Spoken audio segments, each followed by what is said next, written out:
पहले आईआईटी, फिर आईआईएम, उसके बाद 1 साल बैंकिंग, फिर एक ग्रोफर्स नाम के स्टार्टअप में सीएफओ का काम, उसके बाद भारत पे नाम की खुद की कंपनी, फिर ढेर सारा पैसा, शार्क टैंक और इंडिया की one of the most famous personality. और हाँ, एक किताब जिसका नाम दोगलापन। अशनीर ग्रोवर की लाइफ डिस्कस करने लायक है। वो बहुत सारी लर्निंग से भरी हुई है। शुरुआत करेंगे बचपन से और जाएंगे कंट्रोवर्सीज तक, जब अशनीर के दोस्तों ने उन्हें धोखा दिया, और ये सब हम जानेंगे उनके इंटरव्यूज और उनकी लिखी किताब दोगलापन से।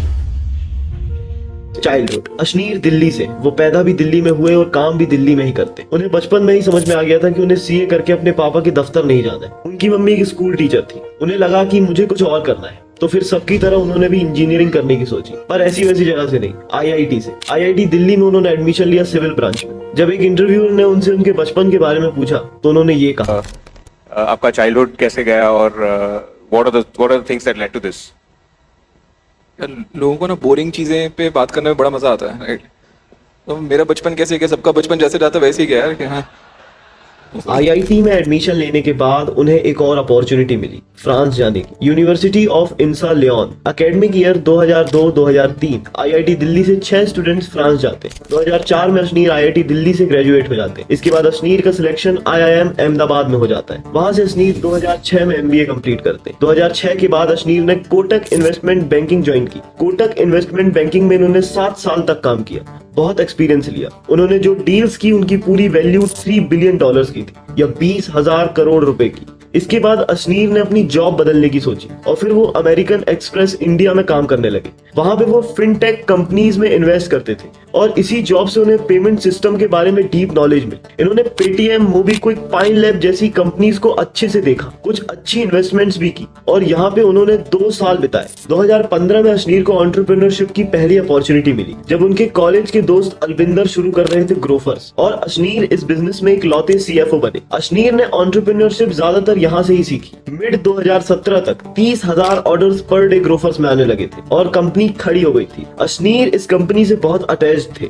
और लंबे समय तक इस कंपनी के साथ रहना चाहते थे, पर मिड 2017 में ही अशनीर को ग्रोफर्स छोड़ना पड़ा। पर अशनीर ने ग्रोफर्स से बहुत कुछ सीखा और अब वो अपना खुद कुछ बड़ा बिल्ड करना चाहते थे। इसके बाद अशनीर ने पीसी ज्वेलर्स ज्वाइन किया, क्योंकि वो रिटेल बिजनेस को भी करीब से समझना चाहते थे। पीसी ज्वेलर्स में वो कस्टमर्स को समझ रहे थे, उनका काम कुछ अलग था। वो पीसी ज्वेलर्स की तरफ से गोल्ड लोन बिजनेस क्रिएट करने की कोशिश कर रहे थे। वो 6 महीने तक करोल बाग गए कि कस्टमर और दुकानदार की किस तरीके की साइकोलॉजी होती है। वहां उनका ऑफिस था। उसके बाद जून 2018 में अशनीर ग्रोवर को एक मैसेज मिला आईआईएम व्हाट्सएप ग्रुप से। मैसेज विपिन अग्रवाल का था। विपिन अग्रवाल एक चाइनीज फंडिंग कंपनी में काम कर रहे थे और मैसेज में लिखा था कि जिस फिनटेक कंपनी को हम इन्वेस्ट कर रहे हैं, उस कंपनी के शुरुआती स्टेज के लिए सीईओ की आवश्यकता है। अगर कोई पोजीशन में इंटरेस्टेड है तो बताओ। अशनीर को पहले सुन के अजीब लगा कि शुरुआती स्टेज के लिए क्यों सीईओ की आवश्यकता पड़ रही है, पर फिर अशनीर ने फाउंडर से मिलने की सोची। आईआईटी दिल्ली के कैंपस में अशनीर की मुलाकात होती है भाविक कोलाडिया और शाश्वत नागरानी से। यही दोनों आगे चल के अशनीर के भारत पे में को फाउंडर बनते। अशनीर को लगा कि मीटिंग 1 घंटे चलेगी और ये मीटिंग 4 घंटे तक चली। भाविक और शाश्वत एक दूसरे को बहुत लंबे समय से जानते थे। दोनों गुजरात से थे। शाश्वत का अभी 3rd ईयर कंप्लीट हुआ था आईआईटी दिल्ली में और भाविक 5 साल बड़े थे। भाविक ने अशनीर को समझाया कि सारे यूपीआई ऐप एक सिंगल क्यूआर पे चल सकते हैं। तब तक यूपीआई ऐप्स पेमेंट रिसीव करने में मर्चेंट से 2% चार्ज भी लिया करते थे, पर इन लोगों ने अशनीर को कहा कि हम 1% चार्ज कर सकते। अशनीर समझ गए थे कि प्रोडक्ट बहुत वैल्यूएबल है, पर अशनीर ने 1% ना चार्ज करते हुए कहा कि हम फ्री ट्रांजेक्शन के आइडिया पे काम करते हैं और रेवेन्यू बाद में शॉपकीपर्स को लोन देके जनरेट करेंगे। सब कुछ प्लान हुआ। भाविक और शाश्वत के 24% शेयर कंपनी में रहे और अशनीर के 34%। भाविक सीईओ नहीं बन सकते थे क्योंकि उनके ऊपर क्रेडिट कार्ड फ्रॉड का चार्ज लगा हुआ था। भाविक को पता लगा कि किसी का सोशल सिक्योरिटी नंबर जान लो तो उसका क्रेडिट कार्ड अपने तक डिलीवर कराया जा सकता है। उन्होंने ऐसा किया और एफबीआई ने उन्हें पकड़ लिया। खैर, ऐसे शुरू हुई भारत पे की कहानी। अशनीर ने फंड रेजिंग को खुद हैंडल करने के लिए कहा। उन्हें दिख गया था कि भारत पे पेटीएम, फोन पे, पाइन लैब्स इन सबसे बड़ा होगा। पोटेंशियल इन्वेस्टर्स को ऐसा ही कहते थे अशनीर। अमेरिकन एक्सप्रेस के संजय ऋषि ने 25 लाख का फंड किया। अक्षय मुंजाल ने 25 लाख का फंड किया। पेयू के नितिन गुप्ता ने और अंशु ने, इन सब ने मिलके 1.9 करोड़ का फंड दिया और 15 अगस्त 2018 को भारत पे का फर्स्ट क्यूआर लॉन्च हुआ। भारत पे बाकी सारे पेमेंट्स ऐप का एक क्यूआर था, इसलिए उन्हें सारे कंपनी के लोगो अपने क्यूआर में लगाने पड़ते थे। इसमें दूसरी कंपनी जैसे पेटीएम और फोन पे ने केस फाइल कर दिया। फिर अश्नीर को ट्रेडमार्क लॉ में एक लूपहोल मिला कि दूसरी कंपनी का लोगो एजुकेशनल और इन्फॉर्मेशनल पर्पस के लिए यूज कर सकते हैं। फोन पे ने पे टर्म के यूज के लिए भी भारत पे कॉपीराइट का केस फाइल कर दिया था, वो भी भारत पे जीत गया। नाम भारत पे government of India Bhim UPI का रखने वाली थी और भाविक को ये नाम बहुत पसंद आया तो उसने रजिस्टर कर लिया। बहुत सारी इनोवेशंस की गई, जैसे नो कॉस्ट ट्रांजैक्शन, तुरंत ट्रांसफर किए गए पैसे का अकाउंट में आ जाना, जिसके लिए भारत पे ने यस बैंक के साथ कोलैब भी किया। प्री प्रिंटेड क्यूआर, मतलब पहले से प्रिंटेड क्यूआर से दुकानदार के बैंक अकाउंट को लिंक करना, ये सब आज बहुत नॉर्मल है, पर उस समय बिल्कुल भी नॉर्मल नहीं था। ये सब रिवॉल्यूशनरी था। भाविक टैग साइट संभाल रहे थे, अश्नीर बैंकिंग रिलेशंस और टीम को संभाल रहे थे और शाश्वत डिस्ट्रीब्यूशन को। कंपनी में कोई चाहिए था जो एडमिनिस्ट्रेशन संभाल सके। अश्नीर ने अपनी वाइफ माधुरी को हायर किया। माधुरी डायरेक्टर और एचआर हेड बन गई। आगे कंपनी ने और फंड्स उठाए और कंपनी लगातार ग्रो करती रही। इंटरनल चेंजेस होते रहे पर कंपनी पे कोई असर नहीं पड़ा। मिक्की मल्का जो फिनटेक का बहुत बड़ा नाम था, अश्नीर ग्रोवर को कहता है, मुझे लगता है तुम तो गए। अश्नीर ने पूछा कि अगर हमारी कंपनी बंद नहीं हुई तो क्या होगा। मिक्की मल्का ने कहा अगर बंद नहीं हुई तो मैं खुद उसमें इन्वेस्ट करूंगा। 2 महीने का टाइम था, कंपनी बंद नहीं हुई और मिक्की मल्का का अश्नीर के पास कॉल आया और मिक्की मल्का ने भारत पे इन्वेस्ट किया। 2019 के अंत तक भारत पे एक लौता स्टार्टअप बन गया जो सिर्फ 15 महीनों में $0 से शुरू होके $425 मिलियन तक पहुंचा। आगे चल के अश्नीर ने सोहेल जो काफी एक्सपीरियंस्ड एम्प्लॉय थे उनको हायर किया और बिजनेस ऑपरेशन संभालने की जिम्मेदारी दी, जो काफी अच्छा काम कर रहे थे। पर सोहेल का किसी इंटरनल एम्प्लॉय के साथ अफेयर चल रहा था जो अश्नीर को पता लगा और उसके बाद अश्नीर का सोहेल से विश्वास उठ गया। आगे चल के कोविड के दौरान भी कंपनी ग्रो होती रही, फंडिंग उठाती रही और उसी समय एक बैंक को भी खरीदा और डूबने से बचाया। ये अश्नीर के लिए बहुत बड़ी बात थी। अश्नीर अपनी किताब में लिखते हैं कि मैंने कुछ हायरिंग मिस्टेक्स की थी, जिसमें से एक सोहेल थे जो आगे चल के सीईओ बनते, जसप्रीत कौर जो एक एम्प्लॉय थी जो सोहेल के बहुत करीब थी, रजनीश कुमार, सुमित, ये लोग एक दूसरे से बहुत करीब थे और अश्नीर हमेशा एक छोटे ग्रुप में हैंग आउट करते रहे। यही अश्नीर की बहुत बड़ी गलती साबित हुई। अश्नीर ने कोविड के दौरान $625 मिलियन की फंडिंग उठाई और आईसीसी को स्पॉन्सर भी किया। अश्नीर आईपीएल को स्पॉन्सर करना चाहते थे पर पूरे प्लेयर्स की जर्सी में इतने सारे कंपनीज के लोगो थे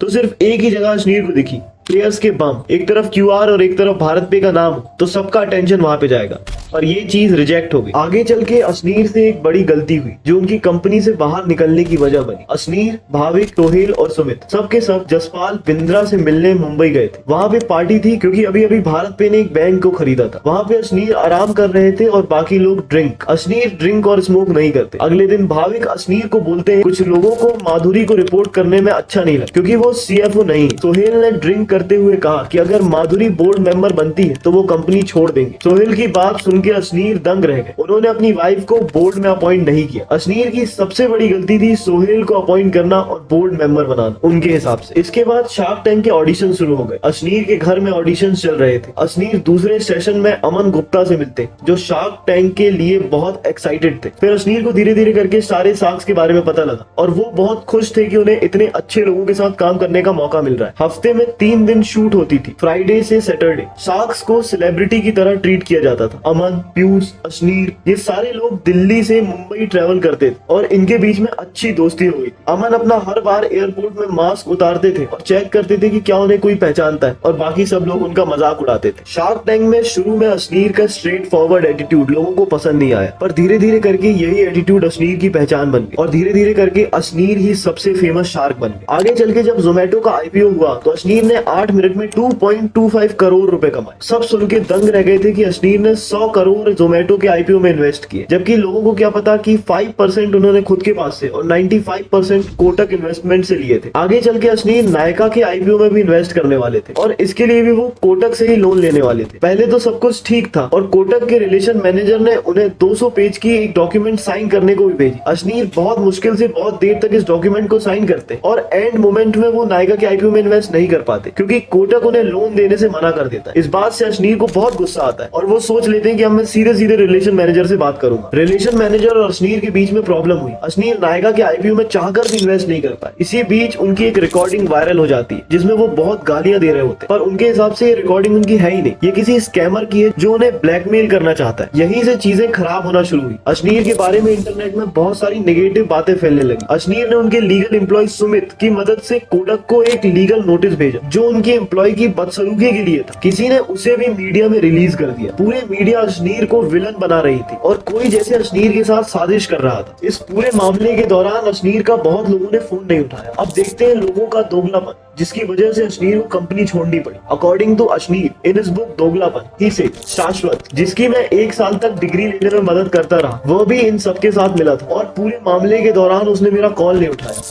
भाविक ने भी ऐसा किया। भाविक की भी मैंने पूरी मदद की। क्रेडिट कार्ड वाले फ्रॉड के चलते भी मैंने उसे एक मौका दिया। अपने घर में भी मैंने उसे 1 साल तक रखा, वो भी बिना पैसे लिए। भाविक भी इन सब के साथ मिला और सोहेल ने इसे भी भड़का दिया। सोहेल, इसकी भी मैंने बहुत मदद की। बेस्ट ESOP दिया, CEO बनाए, इसे बोर्ड में जगह दी, पर इसने मेरे ड्रिंक ना करने का बहुत फायदा उठाया और लोगों को ड्रिंक पे बुला के मेरे खिलाफ भड़काता रहा। सिकोया का इन्वेस्टर, सबसे बड़ा शेयर होल्डर सत्येंद्र सिंह, जो पाइन लैब्स में 10 साल से इन्वेस्ट करके बैठा था, जैसे ही अशनीर बाहर निकले भारत पे को पाइन लैब्स के साथ इसने मिला दिया। सबसे ज्यादा बाहर निकलने से इसका ही फायदा हुआ। मैरी मलिक, रजनीश कुमार, सुमित, इन सबको किसी न किसी तरीके की अशनीर से दिक्कत थी। अशनीर के हिसाब से इन्होंने धीरे धीरे करके अशनीर को लीव पे भेज दिया। माधुरी को रिजाइन करना पड़ गया। अचानक से एक मीटिंग कराई गई और बोला गया कि अशनीर की लीव एक्सेप्ट कर ली गई है और माधुरी का रेजिग्नेशन भी एक्सेप्ट कर लिया गया, जबकि ऐसा कुछ दिया ही नहीं गया था, ना लीव एप्लीकेशन ना रेजिग्नेशन। भाविक ने अशनीर को मदद करने का बोला, पर सोहेल को बोर्ड से नहीं हटाया जो उसे करना चाहिए था। अशनीर और माधुरी को रिजाइन करने के लिए मजबूर करा